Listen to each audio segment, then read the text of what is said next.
The founder of Buddhism was Buddha Shakyamuni, who lived and taught in India some 2,500 years ago. Since then, millions of people around the world have followed the pure spiritual path he revealed. The Buddhist way of life, peace, loving kindness, and wisdom is just as relevant today as it was in ancient India. Buddha explained that all our problems and sufferings arise from confused and negative states of mind, and all our happiness and good fortune arises from peaceful and positive states of mind. He taught methods for gradually overcoming our negative minds such as anger, jealousy, and ignorance, and developing our positive minds such as love, compassion, and wisdom. Through this, we will come to experience lasting peace and happiness. These methods work for anyone, in any country, in any age.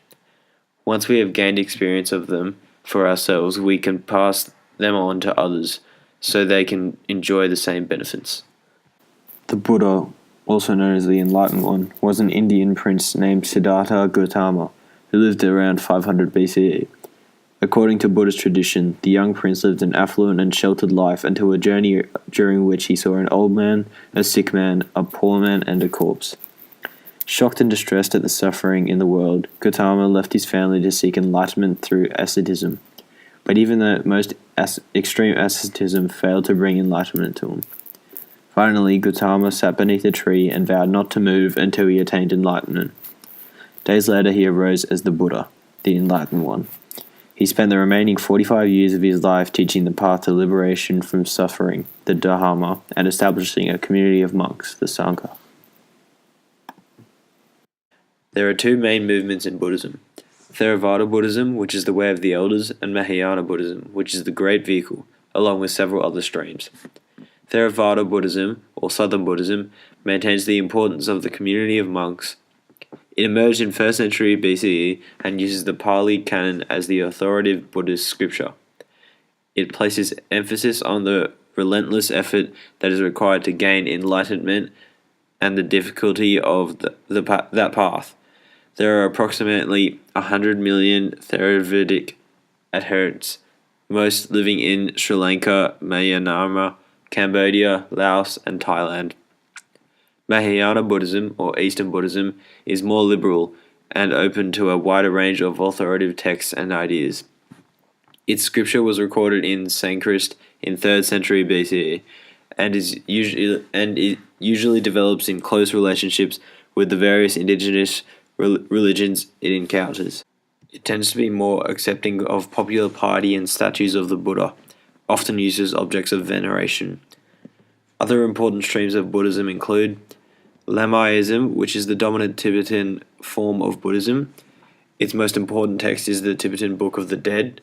The annexation of the Tibet into the People's Republic of China in 1956 and the escape of the 14th Dalai Lama into India in 1959 radically changed the profile and practice of Lamaism, which now claims to have 10 million adherents worldwide. In practical terms, it places great emphasis on magical and sacramental rites. Zen, which originated in China, growing out of Mahayana Buddhism, has had a major impact in Japan and places emphasis on meditation and techniques of koans. It holds enlightenment to be a spontaneous event, totally independent of concepts, rituals, and techniques. Vajrayana, or Diamond Vehicle, which has a mystical and magical element, and uses specific techniques such as the mantra, which is a special saying, and the mandala, which is a meditation circle. Meditation is at the heart of the Buddhist way of life. It is basically a method for understanding and working on our own mind. We first learn to identify our different negative mental states known as delusions and learn how to develop peaceful and positive mental states or virtuous minds. Then, in meditation, we overcome our delusions by becoming familiar with virtuous minds. Out of meditation, we try to maintain the virtuous minds we have developed and use our wisdom to solve the problems of daily life.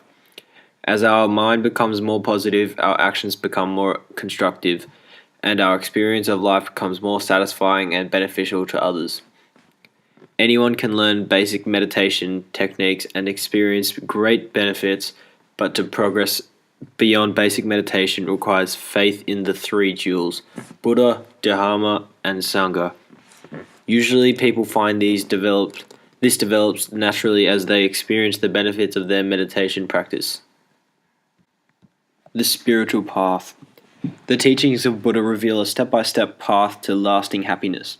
By following this path, anyone can gradually transform his or her mind from its present confused and self-centered state into the blissful mind of Buddha.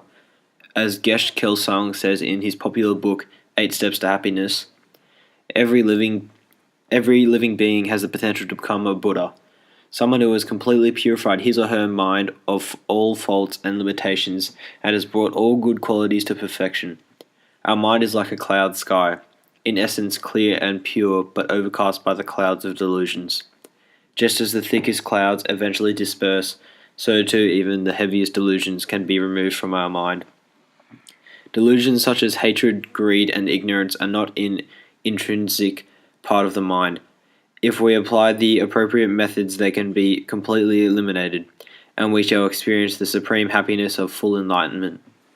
Having attained enlightenment, we shall have all the necessary qualities: universal love, compassion, omniscient wisdom, and boundless spiritual power, to lead all living beings to the same exalted state. The relationship between Buddhism and Christianity. In Buddhism, the word God does not appear, and thus when thinking about the relationship between Buddhism and Christianity or other theistic religions, there tend to be 2 parts of inquiry.